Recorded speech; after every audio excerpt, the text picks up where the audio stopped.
हैं बेटा question based on pulley, question based on पुली।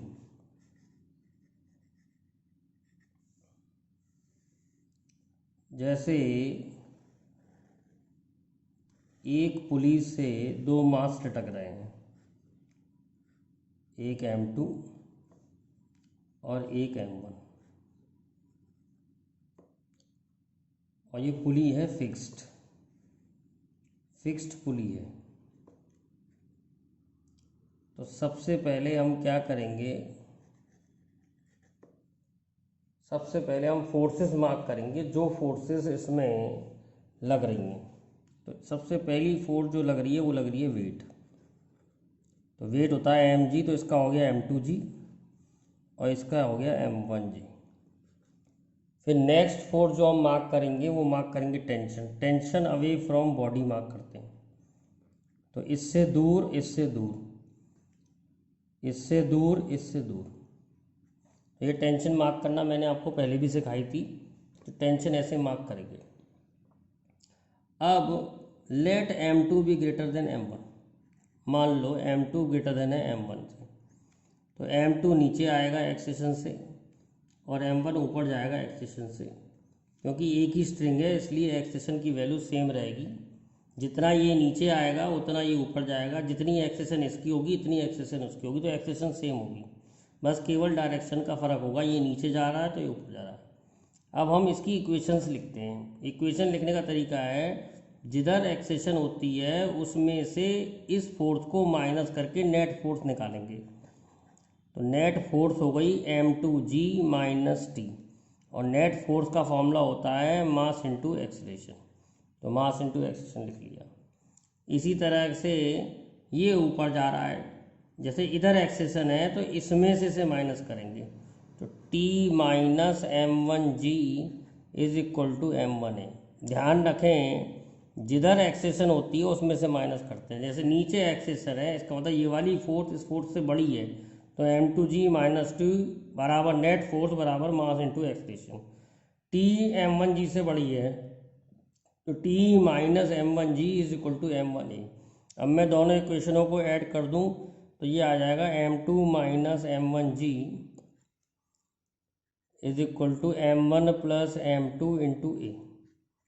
तो ए की वैल्यू आ जाएगी m2 minus m1g upon m1 plus m2। इस ए की वैल्यू को मैं किसी भी इक्वेशन में रख दूं, मान लो मैंने इसमें रख दिया, और इसमें रखने के बाद मैं टेंशन की वैल्यू सॉल्व कर सकता हूँ। टेंशन की वैल्यू क्या आएगी, अभी तो मैं डायरेक्ट लिख दे रहा हूँ क्योंकि न्यूमेरिकलों में हमें ज़रूरत नहीं पड़ती ये सब कैलकुलेशन याद रखने की। तो टेंशन की वैल्यू आएगी 2m1 m2g upon m1 plus m2। आप डायरेक्ट रिजल्ट भी याद कर सकते हैं, ये टेंशन होगी और ये एक्सेशन होगी। इस सिस्टम को हम एट वुड मशीन भी कहते हैं। तो ये आप याद कर लें, फार्मूला काम आ सकता है, डायरेक्ट फार्मूला याद कर लें। वैसे बेटर ये है कि आप मेथड सीखें, ना कि आप फार्मूले याद करें। अब मैं आपको इसके बेसिस पे एग्जांपल करके दिखाता हूँ, फिर देखना हमें कोई फार्मूले की ज़रूरत नहीं पड़ेगी। जैसे ये पुली है फिक्स, इधर एक वेट लटक रहा है 2 किलोग्राम का, और इधर जो वेट है ये 4 किलोग्राम का है, और तुम्हारी जो पुली है वो फिक्स है, पुली फिक्स है। अब क्या करेंगे, सबसे पहले वेट मार्क करेंगे, वेट मार्क करने के बाद इक्वेशन लिखेंगे, इक्वेशन लिखने के बाद पूरा सॉल्व करेंगे। तो इसका वेट हो गया 4g, इसका वेट हो गया 2g। टेंशन ऊपर की तरफ होगी, टेंशन बॉडी से दूर होती है, इसकी टेंशन T इधर होगी, इसकी टेंशन T इधर होगी, इसकी टेंशन T होगी। पूछ रहा है find acceleration of a system, tension in string and force on pulley. तीन चीज़ें पूछी हैं, बड़ा सिंपल सा क्वेश्चन है। अब ध्यान से देखो, ये 2G है, 4G है, तो इसकी एक्स ये नीचे आएगा तो इसकी एक्सेशन नीचे मान ली, इसकी एक्सेशन ऊपर मान ली। अगर आप उल्टी भी एक्सेशन मान लोगे तो भी कोई प्रॉब्लम में कोई फ़र्क नहीं पड़ेगा, बस आपकी वैल्यू नेगेटिव आ जाएगी। तो इसकी ये 4G नीचे है, T ऊपर है और एक्सेशन नीचे है, इसका मतलब 4G T से बड़ा है। तो 4G minus T is equal to mass into acceleration. Mass 4 है, एक्सेलेरेशन A है। ऐसे इसकी बनाएंगे, T ऊपर है, 2G नीचे है, तो T minus 2G is equal to 2A। दोनों को ऐड कर दो, 2G is equal to 6A। A की वैल्यू आ गई तुम्हारी G/3। अब इस A की वैल्यू को उठा के किसी भी इक्वेशन में रख दो, तो T minus 2G is equal 2 into G/3। तो T आ गया तुम्हारा 2G प्लस 2G/3। सॉल्व करोगे तो T की वैल्यू आ रही है तुम्हारी 8G/3। तो टेंशन आ गई। अब नेक्स्ट इसने क्वेश्चन पूछा था कि स्ट्रिंग पुली पे लगने वाली फोर्स क्या है, तो पुली का फ्री बॉडी डायग्राम बनाएंगे। फ्री बॉडी डायग्राम मतलब एफ बी डी बनाएंगे पुली का। तो पुली पे कौन कौन सी फोर्स लग रही है, एक तो टेंशन टी लग रही है, एक इधर टेंशन टी लग रही है, तो पुली पर दो फोर्स हैं। तो नेट फोर्स ऑन पुली पूछेगा तो टी प्लस टी, पुली पे लगने वाली फोर्स देखी जाएंगी और किसी कहीं पर भी फोर्स नहीं देखी जाएगी। तो पुली पर दो फोर्स लग रही हैं टी टी, तो नेट फोर्स ऑन पुली होगा 2T। तो एफ नेट हो जाएगा 2 into 8G/3 is equal to 16G/3। तो इस तरीके से हम सॉल्व करके निकाल सकते हैं पुली वाला क्वेश्चन। अब बेटा एक प्रॉब्लम और देखते हैं। जैसे ये ब्लॉक रखा हुआ है, इसके ऊपर M1 और ये पुली है,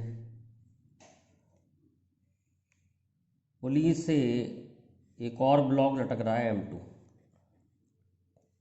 अब यहाँ पर कोई फ्रिक्शन नहीं है, क्या नहीं है, कोई फ्रिक्शन नहीं है, तो M2 वाला नीचे आएगा, M1 वाला आगे जाएगा।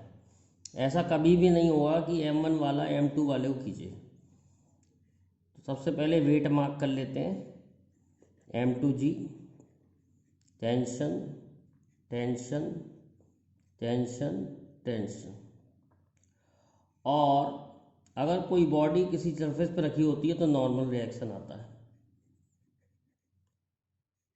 तो सबसे पहले तो नॉर्मल रिएक्शन वेट को बैलेंस कर लेगा। मान लो ये वाला ब्लॉक M2 वाला नीचे आ रहा है, तो इसकी एक्सेशन A है और इसकी एक्सेशन आगे की तरफ है। अब हम क्या करेंगे, M2 वाले की इक्वेशन लिखेंगे और M1 वाले की इक्वेशन लिखेंगे। तो M2G वेट नीचे है और टेंशन ऊपर है, क्योंकि नीचे जा रहा है इसलिए नीचे वाली फोर्स में से ऊपर वाली फोर्स मार्क करेंगे। नेट फोर्स नीचे की तरफ है, M2G minus T is equal to M2A। अब इसमें इस वाले ब्लॉक के लिए T आ गई और पीछे कुछ भी नहीं है, तो T minus 0 is equal to M1A। दोनों इक्वेशन को ऐड कर दो, M2G minus T plus T is equal to M1 plus M2A। तो A की जो वैल्यू आ रही है वो आ रही है M2G upon M1 plus M2। ध्यान रखें, don't learn the formula, learn the logic. अब टेंशन की वैल्यू थी M1A, तो इसमें पुट कर देंगे तो टेंशन आ जाएगी M1 M2G upon M1 plus M2। अब इसके बेसिस पे एक हम एग्जाम्पल करते हैं, उस एग्जाम्पल से और भी बात सीखने को मिलेगी। जैसे एक ब्लॉक है 4 किलो का और इस पे जो वेट लटक रहा है वो 2 kg का ब्लॉक लटक रहा है। आपको निकालना है find acceleration of a system, tension in string and net force on pulley पे लगने वाली नेट फोर्स। तो सबसे पहला स्टेप जो होता है वो होता है वेट मार्क करना। तो इसका वेट मार्क कर लेते हैं 2g। ऐसे ही इसका वेट मार्क कर लेते हैं 4g। क्योंकि ये ब्लॉक किसी सरफेस पे रखा है तो सरफेस इस पर नॉर्मल रिएक्शन लगाएगा, मान लो n1। धागे में tension away from body, tension away from body.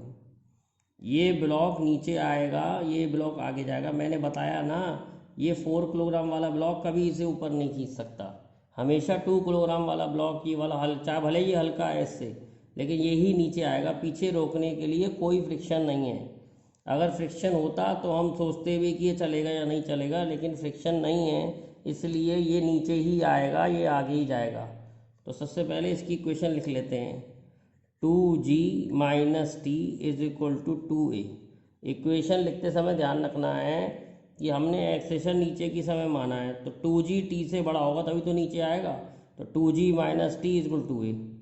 अब इसमें देखें टी आगे है, पीछे कोई फोर्स नहीं है, T minus G is equal to 4a। Net force is equal to mass into acceleration. दोनों इक्वेशनों को ऐड कर दो, 2g is equal to 6a, a is equal to g/3। और टेंशन की वैल्यू 4a है, तो टेंशन हो जाएगा 4g/3। अब हम निकालेंगे नेट फोर्स ऑन पुली। तो एक टेंशन यहाँ लग रही होगी पुली पे, एक टेंशन यहाँ लग रही होगी। Tension away from body, tension away from body. अगर पुली का फ्री बॉडी डायग्राम बनाए, फ्री बॉडी डायग्राम मतलब FBD बनाए, तो पुली पे लगने वाली फोर्स कौन कौन सी है? एक T है और दूसरी भी T है। इन दोनों का तुमको रिजल्टेंट निकालना है। तो दो फोर्स 90 डिग्री पर है, तो वेक्टर एडिशन करना पड़ेगा, t² plus t² plus 2t² cos 90। cos 90 0 होता है, तो r की वैल्यू सॉल्व करके आ जाएगी √2t। और हमारे पास टेंशन की वैल्यू है 4g/3, तो वो हमने रख के इसे सॉल्व कर लिया है कि नेट फोर्स पुली पे किधर लगेगी। नेट फोर्स पुली पे लगेगी r, जिसे मैंने रिजल्टेंट फोर्स कहा है। दो टेंशन का सम करना पड़ेगा, तब हमें नेट फोर्स ऑन पुली मिलेगी। है पुली वाली, जैसे ये 2 kg का ब्लॉक है, ये 3 kg का ब्लॉक है और ये 4 kg का ब्लॉक है। अब हमें इस केस में दोनों स्ट्रिंगों में टेंशन निकालनी है और एक्सेशन निकालना है सिस्टम का। तो मैं आपको बता दूं कि सिस्टम का एक्सेशन निकालने के लिए सबसे पहला स्टेप जो होता है, पहले तो वेट मार्क करते हैं, फिर टेंशन मार्क करते हैं, फिर इक्वेशन लिखते हैं, फिर सॉल्व करते हैं। तो पहली बात तो इन दोनों स्ट्रिंग में टेंशन अलग अलग होगी। तो इससे T1, इससे T1 इसको नीचे खींच रहा है, इसे T1 ऊपर खींच रहा है। इधर टेंशन T2, इधर टेंशन T2, इधर भी टेंशन T2 होगी, इधर भी टेंशन T2 होगी। नेचुरली दिख रहा है इधर 3 और 4 किलोग्राम है, तो ये नीचे आएगा, ये ऊपर जाएगा। तो इसकी एक्सेशन नीचे, इसकी एक्सेशन नीचे, इसकी एक्सेशन ऊपर। इसका वेट 2g, इसका वेट 3g और इसका वेट 4g। चाहो तो अगर ज़्यादा कॉम्प्लिकेटेड लगे तो सबके फ्री बॉडी डायग्राम अलग अलग बना लेने चाहिए। चलो बना देते हैं, सिंपल समझ में आएगा आपको। पहले वाले पे 4g नीचे लग रहा है, T1 ऊपर लग रहा है और ये नीचे जा रहा है। दूसरे वाले पे क्या हो रहा है? दूसरे वाले पे 3g नीचे लग रही है फोर्स, T1 नीचे लग रही है और T2 ऊपर लग रही है और ये भी नीचे जा रहा है। और तीसरे वाले पे क्या हो रहा है? 2g नीचे लग रहा है, T2 ऊपर लग रहा है और ये ऊपर जा रहा है। अब हम इनकी इक्वेशंस लिखेंगे और इन्हें सॉल्व करने की कोशिश करेंगे। तो क्योंकि ये नीचे जा रहा है तो 4g में से t को माइनस करेंगे, जिधर जा रहा होता है उसमें से माइनस करते हैं। तो 4g minus T1 is equal to, इसकी मास 4 है, 4 इंटू a। इसमें कैसे बनाएंगे? 3g प्लस T1 नीचे है माइनस T2 ऊपर के है इसलिए माइनस करा है इज इक्वल टू 3 इंटू ए, इसका मास 3 है और इसकी बनेगी T2 माइनस ये वाला जो ब्लॉक है 2 किलोग्राम का है, तो ये T2 minus 2G is equal to 2 into a. अगर बेटा इक्वेशन सही बनी होंगी तो इनके ऐड करने से T1 T2 कैंसिल हो जाते हैं। तो कैसे करेंगे, 4G और 3G कितना 7G minus 2G 5G is equal to 4 3 7 और 2 9 9A। तो 5G is equal to 9A, तो A is equal to 5G/9। अब एक्सेशन आ गई है, एक्सेशन से तुमको टेंशन निकालनी है, तो 4G minus T1 is equal to 4 into 5G/9।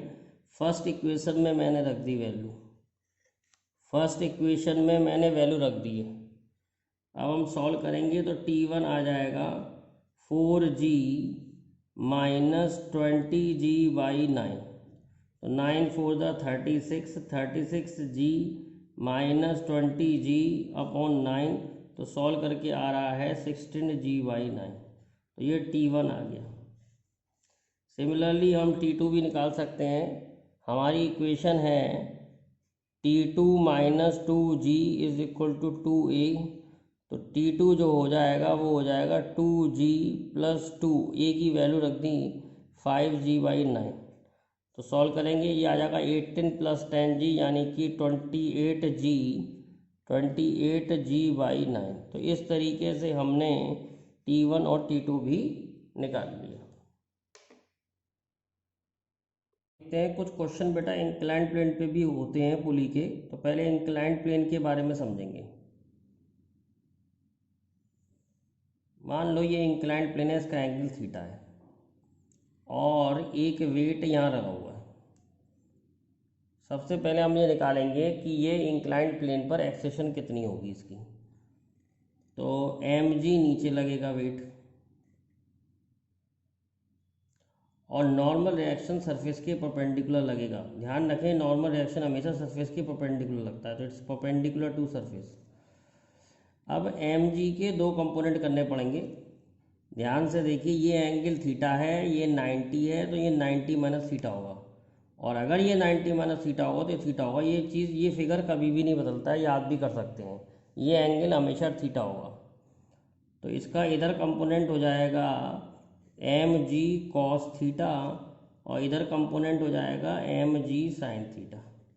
तो अगर आप ध्यान से देखें कौन सा कंपोनेंट इसे नीचे लेके आ रहा है, तो इसको नीचे लेके आ रहा है mg sin थीटा, तो mg sin थीटा, और पीछे कोई फोर्स नहीं है, फ्रिक्शन है नहीं है, पीछे कोई फोर्स नहीं है, तो -0 इज इक्वल टू ma। तो mg sin theta is equal to ma, m और m कैंसिल हो गया, a की वैल्यू आ गई g sin थीटा। सपोज ये इंक्लाइंड प्लेन की लेंथ l है, इंक्लाइंड प्लेन की लेंथ l है और आपको निकालना है कितनी देर में बॉडी फिसल के नीचे आ जाएगी। तो हमारे पास इक्वेशन होती है s is equal to ut plus half A T square.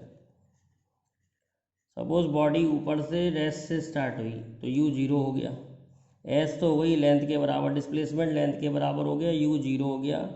Accession हमने निकाल ही लिया है g साइन थीटा और t का स्क्वायर, तो टाइम जो आएगा निकलने पर कितना आएगा 2l/g साइन थीटा।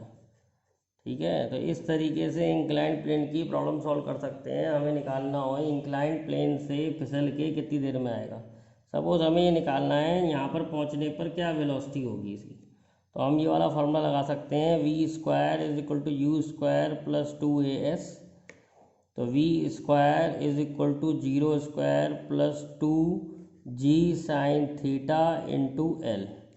तो वेलोसिटी जो होगी इसकी होगी √2gl sine theta. Velocity at bottom of inclined plane, कहाँ पर वेलोसिटी है, velocity at bottom of inclined plane.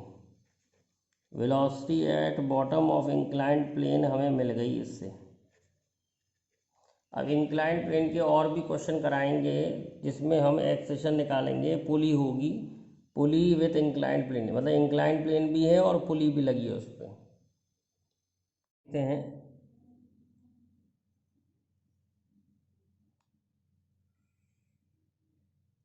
मान लो ये 30 डिग्री का इंक्लाइंड प्लेन है और यहाँ एक पुली लगी है और यहाँ एक ब्लॉक है, 2 किलोग्राम का ब्लॉक है, और बेटा ये 4 किलोग्राम का ब्लॉक है।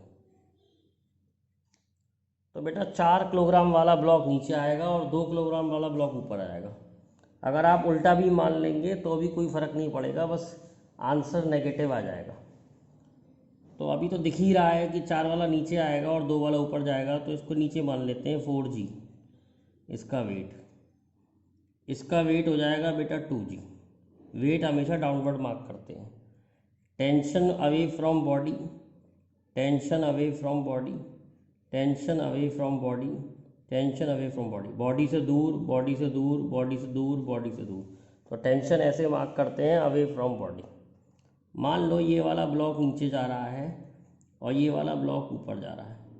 अब हमें यहाँ mg के कंपोनेंट करेंगे। तो आपको अभी थोड़ी देर पहले बताया था ये एंगल 30 डिग्री होगा, और अगर ये एंगल 30 डिग्री होगा तो इसका कंपोनेंट होगा 2g cos 30 और ये होगा नॉर्मल रिएक्शन, और इस तरफ होगा 2g sin 30। एंगल के पास वाला कंपोनेंट cos होता है और एंगल से दूर वाला कंपोनेंट sin होता है। अब हम इसकी इक्वेशन लिखना चालू करें तो 4g नीचे जा रहा है, कहाँ जा रहा है, नीचे, और 4g माइनस टी नीचे जा रहा है तो नीचे में से माइनस करेंगे, 4g minus T is equal to 4a। अब इस डायरेक्शन में देखें, जिस डायरेक्शन में एक्सलेशन है उस डायरेक्शन में देखें, टेंशन आगे है, 2g sin 30 पीछे है, और क्योंकि ऊपर जा रहा है तो ऊपर वाली फोर्स में से माइनस करेंगे, t minus 2g sin 30 is equal to mass into acceleration, mass 2 और एक्सलेशन a है। तो ये सॉल्व करके आ जाएगा, sin 30 की वैल्यू हाफ रखूँगा तो t minus G is equal to 2a आ जाएगा। और दूसरी इक्वेशन तुम्हारे पास है 4g minus T is equal to 4a। दोनों को ऐड कर दो तो 3g is equal to 6a आ जाएगा, a is equal to g/2 हो जाएगा। क्योंकि a की वैल्यू मिल गई है तो टेंशन की वैल्यू निकाल सकते हैं, t minus G is equal to 2 into g/2, 2 cancel हो गया, t is equal to 2g आ जाएगा। तो टेंशन की वैल्यू 2g है और एक्सेशन की वैल्यू g/2 है। इस तरीके से हम इंक्लाइंड प्लेन की प्रॉब्लम सॉल्व करते हैं। मान लो ये 2 किलोग्राम का ब्लॉक है,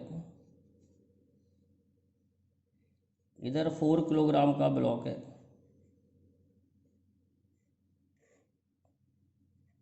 और इधर एक और पुली है, और इधर जो है 1 किलोग्राम का ब्लॉक है। अब इसको कैसे सॉल्व करेंगे, इस टाइप की क्वेश्चन को कैसे सॉल्व करेंगे? सबसे पहले हम वेट मार्क करेंगे। इसका हो जाएगा 4g, इसका हो जाएगा 2g, इस पे हो जाएगा नॉर्मल रिएक्शन, इसका हो जाएगा 1g।